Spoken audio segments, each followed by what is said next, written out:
I am a registered dietitian, have been for 18 years. My husband and I moved here about a year ago from Connecticut.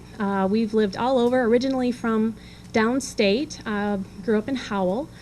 But we started Shoreline Center for Healing. We are acupuncture and nutrition. And really my specialty is healing with whole foods. I started out in a very conventional hospital, actually a VA, then went to a hospital and worked there for 5 years, specialized in critical care nutrition support, and I was into natural things, but still very conventional as far as working in a hospital. And what happened is I really found my passion. My eldest child, when she was 3, had some health issues, and no one with medicine could figure out what was wrong. So I ended up going to a homeopathic doctor out of desperation, and she pointed me in the ways of actually the Nourishing Traditions cookbook, the Weston Price Foundation, and we healed our child. And in the meantime, as we made these changes to whole foods, my husband's allergies went away.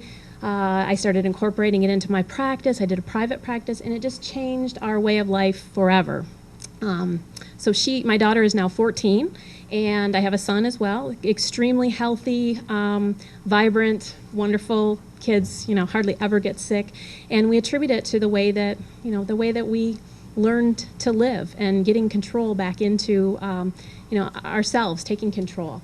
So I just want to say thank you so much. When we moved here, Oriana, that was one of the first places I checked out, and I was so pleased with what a wonderful health food store. As I said, we've lived a lot of places, and it was just delightful to find such a place of community and openness. And actually, Oriana, Sandy at Oriana is who introduced me to Randy, and we have just made great friends teaching this class. We're very similar beliefs and backgrounds, and it's so neat to lock arms and do something like this together. So it's really my pleasure. Okay, I'll give you just a little bit about kind of specialties that we have at Shoreline Center for Healing. We're over on Union Street, been there about a year, and we have acupuncture, nutritional counseling and supplementation, Tui Na massage. We have an infrared sauna for detox. Do herbal and homeopathic remedies, and then we do some energy work too. A lot of people are familiar with Reiki. So let's get into the meat of things. Let food be thy medicine, and medicine be thy food. Hippocrates said this over 2,500 years ago. He's considered the founder of medicine. And we have gotten so far away from this in our country. We have an epidemic of chronic disease today. I don't think anybody would disagree. What I find is that we are better at keeping people alive once they're sick, but we're failing miserably at prevention. We need to get back to looking at, we have sick care, really. We call it health care, but it's sick care. So we need to get back to look at the root causes of things. And I want to give you just a little bit of a background. I think some of the way that we've gotten to this place is we have a mechanistic view of the body, of the world, of the universe. Several hundred years ago, some of the great thinkers, which were considered Descartes, Isaac Newton, they were trying to figure out the way that the world works, the way that the body, how things are, and machines were just starting then. And so what happened is they actually, to try to simplify the way that we look at things, they took and said the mind, body, and spirit will be split, and the mind will go to psychiatry. That was newly up and coming field. The spirit would go to the church, and the body would be looked at as a machine and would go to medicine. And so what has happened now is we have modern medicine really focusing on specialties. And as most people know, when you are a specialist, you tend to pay attention to the organs that are known in your specialty area. And so we have forgotten that the leg bone is connected to the hip bone or whatever you want, a little song you want to sing. And this interconnectedness is really what we need to look at disease that way, and we need to look at prevention that way. The body lives and functions as a whole. I like to give people the example of the weather. This is another way we predict the weather, and we use this machine model for it. And how are we at predicting the weather? We're terrible. You know, we have all this scientific research and availability of tools. So it's the same way with the body. It's kind of like A plus B we think is going to just equal C. But really, with these change, and quantum physics, quantum theory is starting to show this, we're energy and we're all connected. And so a little change in one place could be A plus B, could be D, F, Z, R, Q. It could go just on and on in these different ways. So we need to really take advantage of looking at that.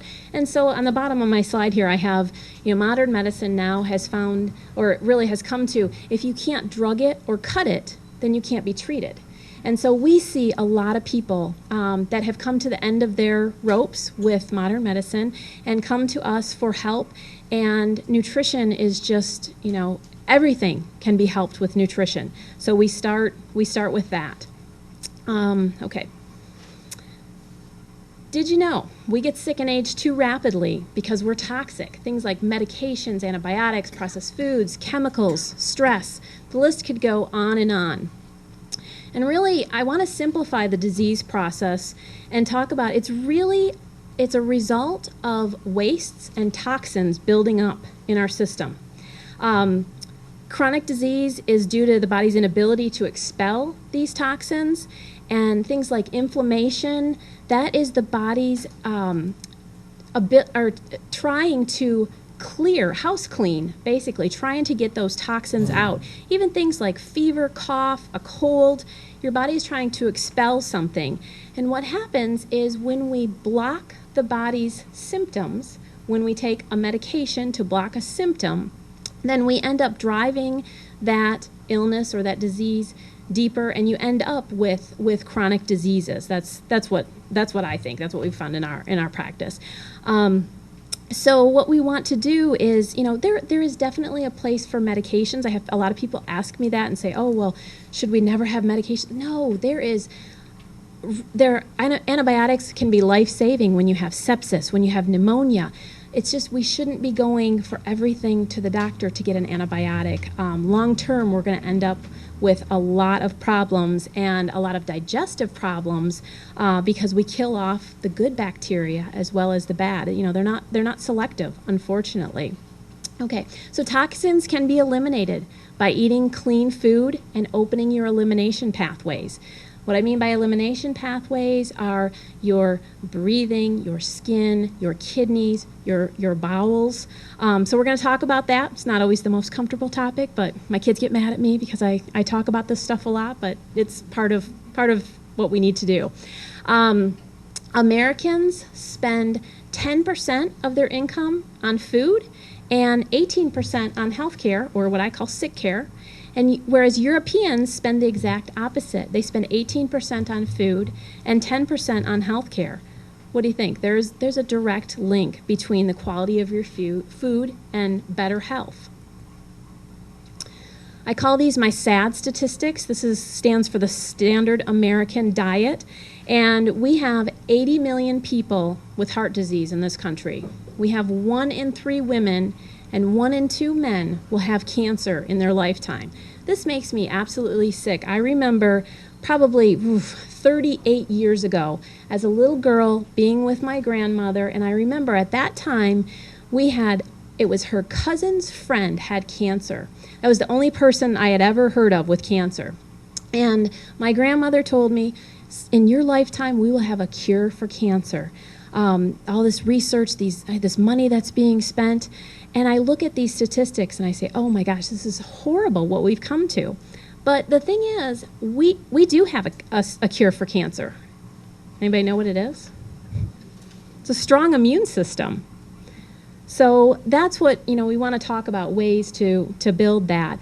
Our national health care expenditure was over $2.5 trillion in 2009. So some people need motivation from a financial standpoint. That's another thing we need to look at. This is going to bankrupt our country if we do not make changes.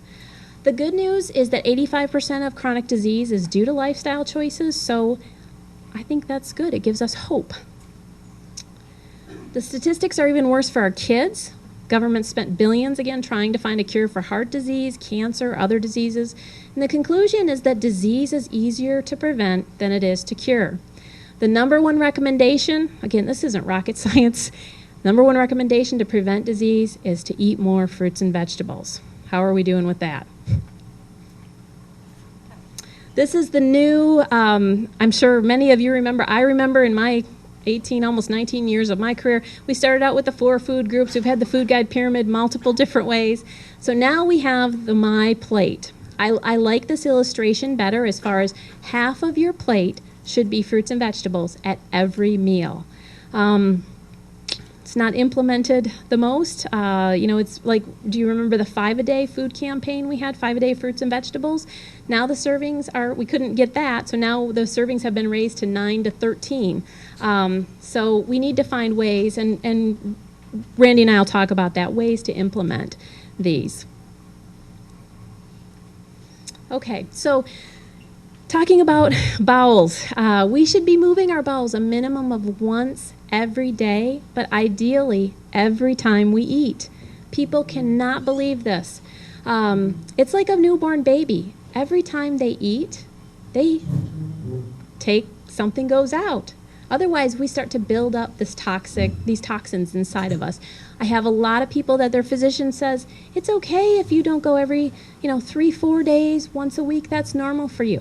I will fight anybody on that tooth and nail because of my experience. It's not okay. We need to be going minimum once a day, many, many times. After every time you eat is ideal. So, clean food and exercise will promote regularity, but for people that need to get started, there's things you can pick up at Oriana, Yogi, get regular tea when you need a little help. There's psyllium whole husk, Enzymatica makes a simple cleanse that's very affordable. There's a whole body cleanse. We, in my practice and my family, we use Juice Plus. That's just been a very simple solution. It's 17 fruits, vegetables, and 2 whole grains. So there are many ways to get to that. But we need to be moving the bowels. Okay. So the good news is that our bodies are designed to heal themselves and fight disease. We just have to get out of the way. We have the ability to reset our body's natural defense and remove years of environmental ill effects. I want to point out here too, there really are many paths to wellness. What we're talking about tonight and what we specialize, there are many paths. What's important is that you get started. Some people, it'll be starting to get a massage to get that lymphatic system moving. Other people, it's to walk or, to make one change to a meal or a snack. So we really want to encourage you that you just need to begin, and you need to recognize that, our bodies are innately programmed to heal themselves and to be in a state of good health. What we need to support them with are nutrient-dense foods, including good bacteria, which Randy's going to elaborate on more, and healthy fats, quality water, sleep, and air. So simple changes can have a huge impact on, and usually once you get the ball rolling, that's the thing too. You can do multiple things that are good for you. The gut is the second brain. Nutrition has a role in depression, obsessive compulsive disorder, attentional deficits. It goes on and on.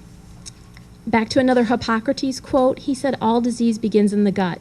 And I have not found that to be, untrue ever. It's where we need to look, no matter what your issue is. Restless leg, fibromyalgia, we have gut issues. Then we wanna work on that. This is a slide showing the healthy intestinal lining, and this is under a microscope, and then we have an inflamed, damaged intestinal lining, and what happens is this leads to a leaky gut, and what that means is that you have undigested food particles and toxins going into your bloodstream. I find so many people have a leaky gut and we don't even know it. It's big with autism, kids on the spectrum, they all have leaky guts.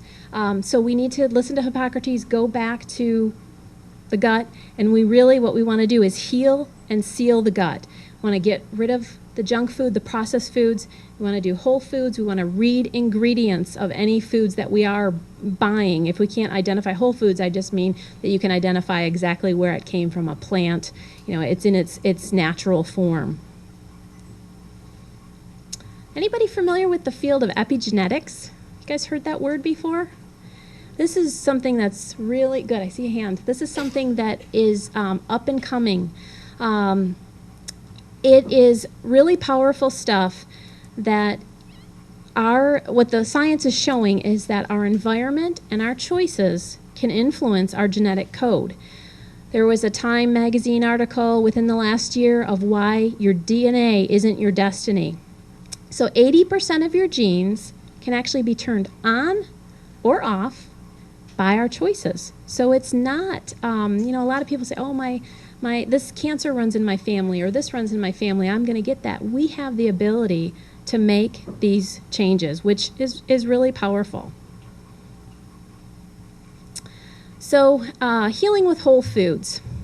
A lot of people ask me, why isn't this, being touted? Why isn't this out there all the time for me to hear? And really, I think it's because good health makes a lot of sense, but it doesn't make a lot of money. You're not going to make billions of dollars telling people to eat whole foods and eat more fruits and vegetables. It's a great thing, and we don't want our only decision to be based on money, because that's when we end up like the pharmaceutical industry. If we run anything where we only care about the money, then it's not going to be a good place to be or to live. So what happened in my practice is that I began to see health issues disappear in my clients who ate naturally raised, fresh foods and eliminated the processed foods and beverages. Things like allergies, acid reflux, constipation, IBS, asthma, eczema, headaches, depression, bipolar, failure to thrive, sinusitis, all of these things disappeared. I mean, people find it miraculous, but it's just good nutrition and common sense, and it makes a world of difference. So we want to work on healing and sealing the gut, is what we call it. Okay. Some natural detoxifiers. I want to talk about, you'll get to try some tonight as well, but talk about things that you can start to think about using. Fruits and vegetables, obviously, number one. Juicing, and I don't mean pasteurized juice in a bottle. I'm talking actually, a juicer or the juice bar at Oriana. Juice Plus is another one that I use. Fermented and cultured veggies. Randy will talk about that. And drinks, fermented drinks or cultured drinks. Kombucha is one that we'll be trying tonight. Things like, a lot of people don't think about dandelion or chickweed, but this time of year, those things grow naturally, and we used to consume them. Now, you do have to be careful now whether you don't want it to be a lawn that is sprayed, obviously, so you have to be careful to make sure you're getting things from a good source. But they are wonderful. They are bitter, and you use a little bit in a salad. You don't have just the salad of just dandelion. Wouldn't taste very good. But those are wonderful things to help with detoxifying. Cilantro is another herb that is just wonderful for kidneys. Lemons, limes, cayenne pepper. These are things you can use in your drinks. You can use in your cooking. That will help with that detoxification. One of my favorites, and we've got some back there, is raw apple cider vinegar. It is a kind of a old folk remedy for anything you can think of. It used to be drink apple cider vinegar. It needs to be raw because it is fermented, it is cultured. A lot of times it'll say with the mother, that is the culture. So you don't want it to be pasteurized. But what it really does, I think, is help the body balance our pH. Our pH is very, very important for being able to do all of these incredibly complex biochemical processes. So what happens is, for people that have reflux or acid indigestion problems, I recommend apple cider vinegar. Goes directly against what medicine is telling us. They're saying, oh, you have too much acid, you need a pill to stop your acid. Well, here's what happens actually. You lower your stomach acid. Actually, your stomach acid is already low. That's why you're having a problem. It doesn't make sense, but it doesn't trigger the mucus to be made, and I won't get into all those details. But so what happens then is when your acid is low, your pancreatic enzymes that will come in your small intestine that will help to digest, or that will digest your proteins, those need acid to be activated. So what happens is when your acid is too low, your pancreatic enzymes don't get activated, and you don't digest your proteins properly. And so your protein ends up passing into the lower parts of your intestines in your colon and provides something for bad bacteria, parasites, you name it. It's putrefied material. And the example I give to people is, it's just like our garbage. When we think about, if you have a garbage can with just, say you don't have a trash bag in it, and you throw all your food waste, say you don't compost, and you have all your food waste in there, and you will eventually get maggots, right?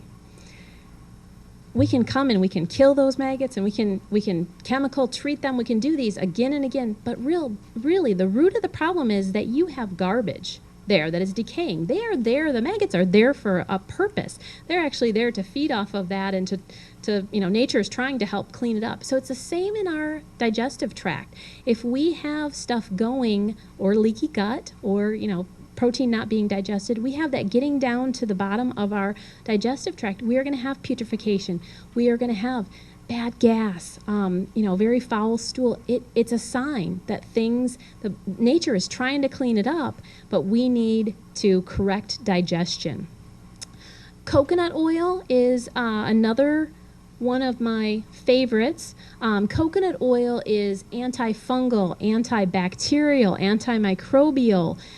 Coconut oil got a very bad rap back in the 50s when the research was done showing that coconut oil was bad. It was because it was hydrogenated coconut oil. At that time, we didn't even know what hydrogenation was, that trans fats were bad, but that's why coconut oil got such a bad rap.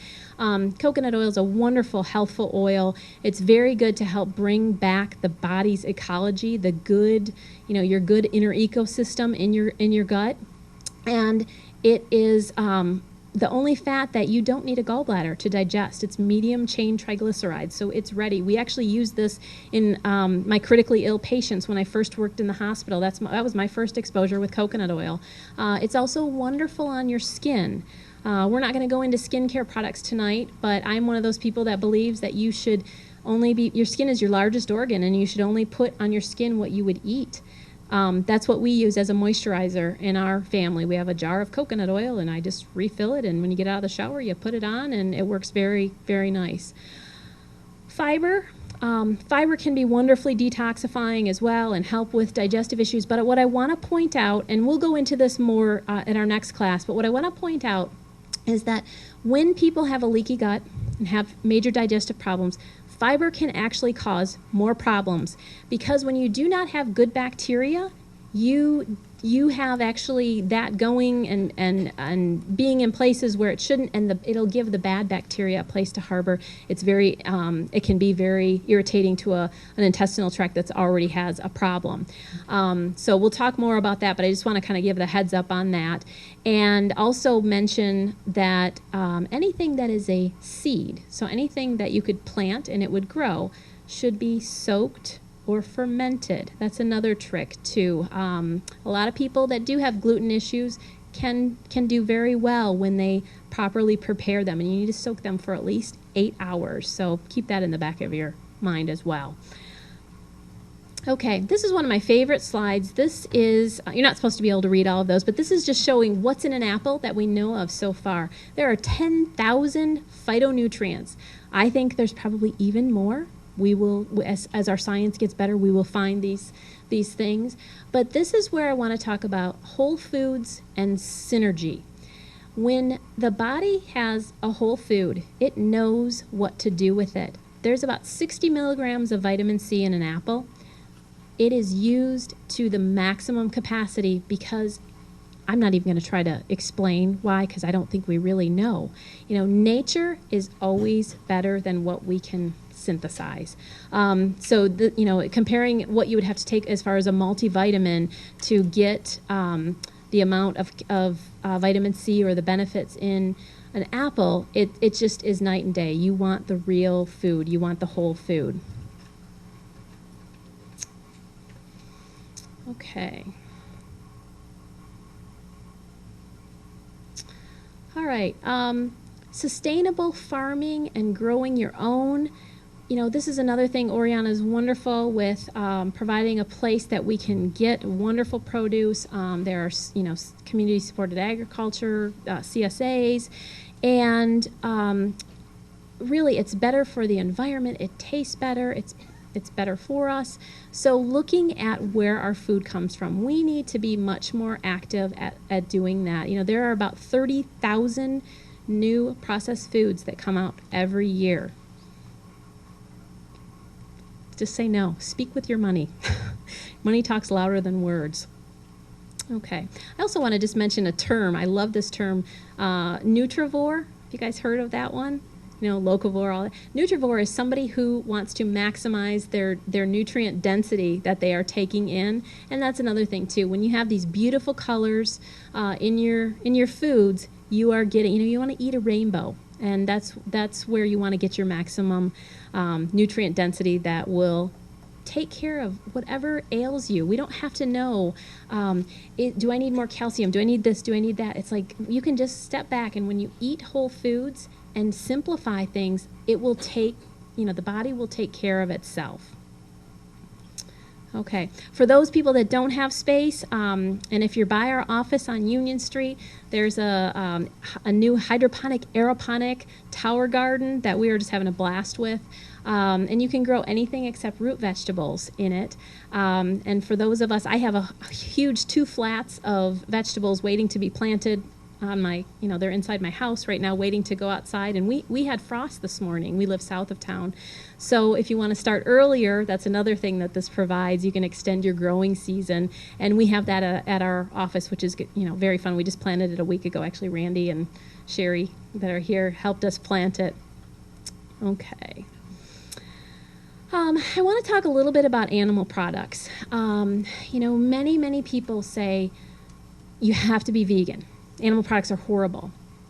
And that's fine if you have a stance that way, but what I want to just point out for people is that when food is raised, when animals are raised properly as nature intended, they can actually be nourishing. And I find a lot of people with leaky guts need those properly raised animal foods to start to help rebuild.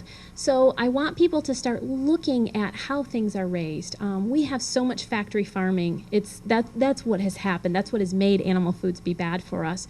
So I put just a couple of things up here that I have always gotten a kick out of. One is called, it's themeatrix.com, like meat, M-E-A-T, and it's a parody off The Matrix, and it's just probably not great for little kids, but it's great to see factory farming. You know, we don't realize how much of the food in the regular grocery stores comes from this, and that we are consuming those sick animals.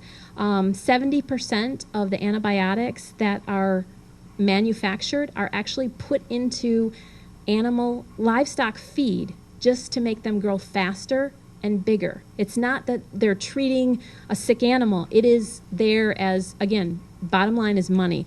So the Matrix does a good job, themeatrix.com. For any people that like Star Wars, there's a great one on YouTube called Grocery Store Wars that is really, kids get a kick out of it too. It's just really cute about, instead of the force, they talk about the farm and looking at how things, you know, avoiding processed foods and factory farming and all of that. And I like to point out, I have Joel Salatin is a farmer in, this is him, in Virginia, and his family has owned a farm for over 100 years and done just a marvelous job of having animals raised naturally in balance. The cows are on pasture, then they are rotationally grazing, and then they have the chickens come in behind there, and the chickens spread the manure and eat the bugs, so you don't have a bug problem, and the fertilizer is naturally displaced. And so we need to, you know, continue to support positive farming like that. Skip that, okay. Okay, broth. This is a big one. I like to say broth is beautiful. There's been a lot of research this is very old, before World War II, showing bone broth. It used to be a standard staple in homes because you just didn't throw things away, and if you had an animal that you would do this. But I found bone broth is very healing for the gut. You can make wonderful stocks. The French have known this forever, wonderful stocks and sauces and things. But basically, the collagen has two amino acids called proline and glycine, and these are very important for a gut that is not in good shape. So I talk with people and encourage people to make their own stock. Unfortunately, what we buy at the store does not have any gelatin, does not have that collagen, because again, it's all about quick and money, and so that's something else that I work with people. Jewish penicillin was always chicken soup made from scratch, and it wasn't factory farmed chickens. Joint issues, I think, have a lot to do with this today. We have so many people having, and it's wonderful that medicine can help people that need joint replacements. But if there are things that we can do to not have to have major surgery, I'm all for it. All right, and a very simple way is, you basically place the bones. If you have bones that are, especially if they're properly raised, you can do turkey, you can do lamb, you can do absolutely anything. You place the bones in a large stock pot, and you cover it with filtered water, add a little bit of apple cider vinegar with the mother. That will help leach the minerals out of the bones. And then you bring it to a boil and simmer for at least 3 hours, more if you can. I freeze it, and we have this all the time. And it's interesting to see how kids will ask for that if they're sick. It's amazing it's old time stuff. Anyways, okay, so some tips for healthier digestion and living. Eat fresh, naturally raised foods. Look at where your food's coming from. Read the ingredients. I tell people, don't even read the food label. Read the ingredients. It's been a way for people to sneak in, or a way for the food industry to sneak in really bad ingredients because they're the cheapest by looking at that nutrition facts. So read the ingredients. Avoid things like high fructose corn syrup, artificial sweeteners, white flour, sugar. Anything that you can't pronounce or identify, you don't want it in your body. Get moving, both physically and digestively. Say that in a nicer way. Don't underestimate deep breathing, positive relationships. We are mind, body, spirit. We are not just body. Drink plenty of clean water. I love this book. It's called The Body's Many Cries for Water, and it's amazing how many pain issues and different things, can you see, are due to, Not the bottom part. It's The Body's Many Cries for Water is the name of the book, are due to dehydration. Okay. And listen to your body. Get plenty of rest. Quiet time is very important, or meditation. Laugh, smile, be grateful. We have some the handouts and the brochures on the back of the table for those that came in later. And then just want to point out, individuals with good nutrition respond better to all treatments. Hopefully we don't have to have treatments if we can implement good nutrition before that. But that's another thing. I hear a lot of people come to me with their doctors told them, oh, don't eat fruits and vegetables while you're undergoing cancer treatment. Oh my gosh, you need this more than ever when you are, immunocompromised. You have the power to change your health. Be a nutrivore, that is the nutrient-dense eater. And shop, garden, cook together, enjoy real foods, turn off the TV, share a home-cooked meal with family, friends. I just want to, I'm ending my slide here, but I want to just point out we have, this I did not give as a handout, but we have a class monthly at our office on Union Street, And the next one will be June 5th, Introduction to Homeopathy class. And it's free, but you do have to call for space. We don't have as big of a space as this, so space is limited, so you have to reserve that. And our website is shorelinehealing.com. And I hope that you'll check us out, whether you stop by on Union to see our tower garden growing, or if you want to just ask questions. We have a community acupuncture clinic. We have flyers back there. It's a nice way to try. But we truly want to be a resource for the community for protecting your greatest asset, which is truly your health. So thank you so much. My name is Randy Schwartz. I'm a certified holistic health coach and personal trainer. The name of my business is Heartlock Health Coaching, and my office is right here in Traverse City on Hastings Street. There we go. I received my bachelor's degree in kinesiology and applied physiology from the University of Colorado at Boulder. My nutritional education is from the Institute for Integrative Nutrition in New York City. Since 1992, the Institute for Integrative Nutrition has been the cutting-edge leader in nutritional education. I'm board certified by the American Association of Drugless Practitioners, and I received my certification as a personal trainer from the National Academy of Sports Medicine. So what exactly is a health coach? Well, a health coach is pretty much what it sounds like. I'm a personal coach for nutrition and lifestyle, to guide, motivate, teach, listen, and encourage clients to take responsibility and control of their own health. Health coaches help individuals to identify the areas of their health and life that are out of balance and provide the support and the information that allows people to naturally heal themselves. I've found that a majority of people that I talk to are experiencing some level of digestive discomfort, which is why this talk tonight is really so important. How many people do you know that feel like this? Probably a lot of people. It almost seems rare these days to find someone that isn't experiencing some level of digestive distress. From this perspective, it makes sense then that conventional medicine's approach is all about symptom relief. No need to change your diet, no need to change anything in your life, just take a pill and your symptoms go away, right? Well, not exactly. They make it seem almost normal that digestive distress is just a part of life, and all you need to do is suppress the symptoms and go on with your day. Conventional medicine takes what's typically called a reductionist viewpoint. According to this viewpoint, the human body is essentially a biological machine consisting of separate systems. And subscribing to this viewpoint, it shields us from seeing that these systems are actually tightly and intimately connected to each other, and they affect each other in significant ways. In contrast, a holistic viewpoint suggests that everything is interconnected. And some things are more closely connected, like in a spider web, but just like in this web here, if you were to tug on one of the strands, it can be felt in varying degrees throughout the entire web. Now, please, if you will, just take a moment to scan through this list here. I know it's pretty long, but if you can relate to any of these symptoms on here, just go ahead and raise your hand. All right, thank you. This list here is a list of symptoms related to food allergy and food intolerances.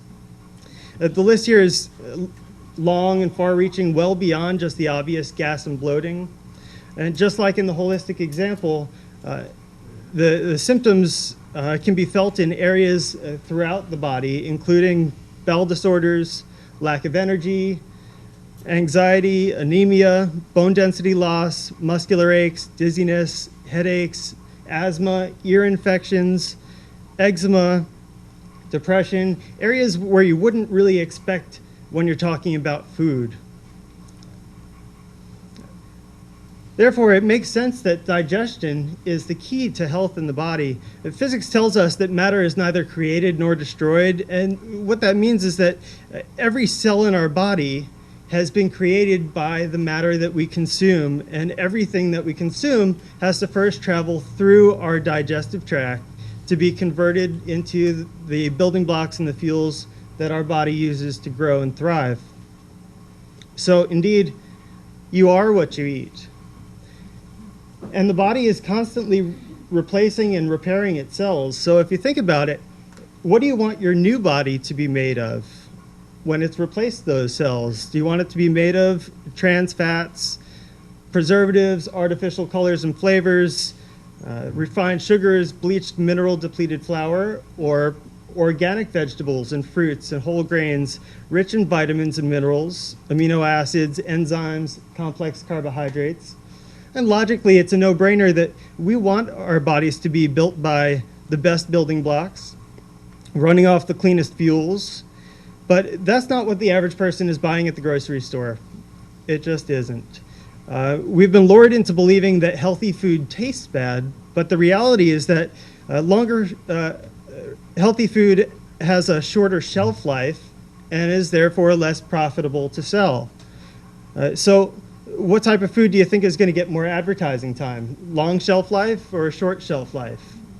Obviously, the long shelf life, the processed foods, they last longer on the shelf and they're more profitable to sell. This issue of profitability extends further, though. Not only are you what you eat, but you are what you eat eats too. On the left, you can see the large number of chickens being raised over here. To keep profitability high, they're fed grain, which fuels them to grow quickly, but it doesn't sustain good health. On the right, you have pasture-raised chickens, these guys over here, and they're eating a balanced diet of grass and insects. But obviously, because there's less of them per area of land, this means that there's lower production and profitability is lower. But how does this issue of profitability really translate into health for us? What's the difference? Well, the difference is that the pasture-raised chickens were eating the nutrients that their bodies needed to maintain optimum health. You can see the difference in the eggs that they produce. The grain-fed egg is lacking in nutrients, and you can see its pale yellow color over there. The pasture-raised egg, in contrast, is a dark, rich orange color, and it's rich in vitamins and minerals, healthy fats and proteins. And what these chickens ate contributed to their own health. But now if we eat those eggs, what they ate is contributing to our health too. I found this chart here to be very compelling. This is a chart illustrating the healthy fat or omega-3s content in the meat of grass-fed cattle. Omega-3s are the healthy fats that our bodies require. Now, when cattle that have been pasture-raised on grass are then taken off of grass and shipped to a feedlot to be fattened up on grain before slaughter, they lose their valuable store of omega-3 fatty acids, LNA, EPA, and DHA. Now, even though the graph shows what happens each day that an animal spends on the feedlot, its supply is severely diminished, as you can see over here with the days that they're spent on the feedlot eating grain. Even though these cattle have spent their entire lives being well fed before, by feeding them grain before slaughter, which doesn't provide them with the required nutrients, their health rapidly declines. We then eat these meats and are therefore basing our own health on the health of these cattle. It's no coincidence that omega-3 supplements are becoming so popular lately, and you've probably all heard that you should be taking more omega-3 supplements from fish oils. This concept relates to plants also. You may think that vegetables and plants, they still all look the same, but as this picture illustrates, plants extract their minerals from the soil. You have to first start off with mineral-rich soil to end up with mineral-rich plants. Only 100 years ago, when our grandparents or great-grandparents, for example, were children, the mineral content of the soil was considerably higher. It's because of this that the mineral and supplement industry has now become almost a necessity. We just aren't getting the nutrients that we need from our foods the way that we used to. If it were only as easy as just taking some vitamin pills, though, they do help. But nature's more complex, as you heard from Heather, it's more complex than just single isolated molecules. The minerals found in plants are different than the minerals that are found in dirt. The plants are linked to getting those minerals out of the dirt. They draw in the inorganic minerals from the dirt and they assimilate them into their own cell structures. And by combining those inorganic minerals from the dirt with the cells and the molecules of their own cells, they convert them into their biological or organic form, and that's the form that our bodies can use. So, how would you prefer to get your essential minerals? From fruits and vegetables or from the dirt? Our bodies just don't have the ability to be able to eat a piece of iron ore to get our daily requirement of iron. It just doesn't work that way. We are what we eat because of what we absorb from our food. So in essence, you might say instead that we are what we absorb.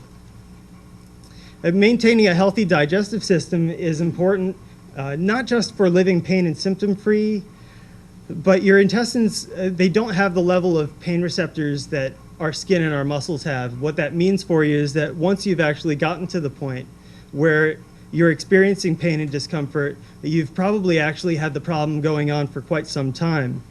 The overriding effect of all bowel disorders is that it disrupts your ability to absorb food from your food. And you can see the difference in the healthy villi and villi that are affected by celiac disease. Malabsorption can be a result of both digestive disorders and poor diet choices. So essentially, again, you are what you eat and you are what you absorb. Now, poor diet choices are those that not only don't contain the nutrients that our bodies need, but they also contain all sorts of ingredients and components that cause our bodies harm. Our bodies are amazing in their ability to filter out all of the toxins and maintain equilibrium in spite of all the artificial chemicals that we subject it to. But in its natural defense against these substances, the body responds by creating inflammation. Inflammation is the body's natural response to damage in the body. It's a result of added blood flow and repair that is being directed to the damaged tissue that's under physical or chemical assault. Now, to simplify, digestive disorders in large part are either a result of chemical, physical, or biological assault on the digestive system. Chemical, like food intolerance and celiac disease; physical, like constipation and diverticulitis; and biological, like candida, yeast and bacterial overgrowth, and parasites. Our body uses inflammation to help heal itself. However, chronic inflammation is the leading cause of disease in the body. Inflammation is the first warning sign that something is causing the body distress. The body has this innate ability to heal itself if given half a chance, but if we don't remove the source of the inflammation, it'll continue on, eventually becoming worse and worse, and finally requiring urgent care. Symptom and pain management, although in the short term may give you relief, it doesn't actually treat the cause of the inflammation. So, what can we do to reduce inflammation? That's what we're all here for. You may need to start by eliminating viral and fungal infections. You should increase your mineral intake by consuming mineral-rich foods. That's what we're talking about as a nutrivore. Eliminate sugar or reduce refined sugars from your diet. Statistically, Americans are now consuming 159 pounds of sugar per person per year, over half of which is high fructose corn syrup in our processed foods and sugary drinks. Only 100 years ago, the statistic says that Americans were only consuming 14 pounds of sugar per person per year. That means that in the last 100 years, we've increased our sugar consumption by 145 pounds of sugar per person per year. It's no wonder that we have an epidemic of obesity and diabetes in this country. So to combat this, we need to be consuming more nutrient-rich foods. We definitely want to reduce mental and emotional stress. Mental and emotional stress has a direct impact on inflammation in the body. Get plenty of sleep. The body uses sleep to restore and regenerate itself. Eliminate artificial ingredients and preservatives by avoiding those processed foods and reading those labels. Choose organic whenever possible to avoid pesticides and harmful GMOs. Digestive enzyme supplements can be taken to aid your digestive system while it's in distress to absorb more nutrients and break down more nutrients from your food, and it helps out quite a bit, and they can be found at Oriana. Turmeric is a spice. It's a very powerful anti-inflammatory. It's very natural. It's found in curry, and you can cook with it. You can brew it as a tea, or for convenience sake, you can actually even buy it in capsule form, and you can find that at Oriana as well. Probiotic supplements and probiotic-rich foods help to restore the health of the intestinal microflora, and this is one of my favorite topics to talk about. We're going to move right into that. So the human gastrointestinal tract, this is an interesting fact to wrap your head around. The human gastrointestinal tract harbors 10 times more bacterial cells than there are cells in the entire human body. So in essence, we're more bacteria than we are human, if you can believe that. I think when most people think of bacteria, they think of something that just makes us sick. Just the mention of bacteria probably has some of you wanting to reach for your hand sanitizer right now. But the bacteria that we're talking about here are the beneficial bacteria that are in our intestines. We have a symbiotic relationship with them. They're the good guys, and they play an integral role in our survival. The friendly bacteria in our intestines, they actually break down our food into its component nutrients. They break down proteins into amino acids. They digest sugars. They help to neutralize toxins and heavy metals, produce B vitamins. They clean the villi in our intestines to help to improve the absorption in our intestines. They facilitate the absorption of vitamins and minerals. They fight off pathogenic bacteria and fungi such as Candida. These friendly bacteria in our gut are actually our primary defense for fighting off bad bacteria or pathogenic bacteria. They're like a little army. I love this slide too, it's so cute. They're like a little army that keeps the bad guys from invading and taking over. In fact, it's estimated that 80% of your immune system is in your intestines. And if you think about it, it really makes sense because the primary way that we interact with the external environment outside of our body, we bring the external environment into our body through our mouth. So the first line of defense needs to be right there in our intestines. Now, before I get into this slide, I want to reiterate that antibiotics are and can be life-saving and necessary, but they're often prescribed way too often and without any measure taken afterwards to restore the health of our intestinal microflora. You see, antibiotics, while they're taken to combat a pathogenic bacterial infection, they're not selective in the bacteria that they kill. This leaves the playing field wide open for new pathogenic bacteria to come in, such as Candida. And this in turn produces toxins in our intestines, which further weakens our immune system because it resides in our intestines and results finally in further infections. And of course, the cycle begins again by administering more antibiotics. Now, fortunately, there is a growing awareness of this information now. You know that something's going mainstream when there's a book for dummies written about it. Thank you. Yeah. Absolutely. There is a growing awareness of this information, and it's very important. Probiotics, it actually literally translates into for life or life promoting. Probiotic bacteria are the beneficial bacteria that make up our intestinal microflora. Those are the good guys. But due to poor food choices, antibiotics, chemicals, toxins, overconsumption of refined sugars, we need to replenish those good guys back in there because we've been wiping them out with everything that we've been doing. And there are a couple of ways that we can do this.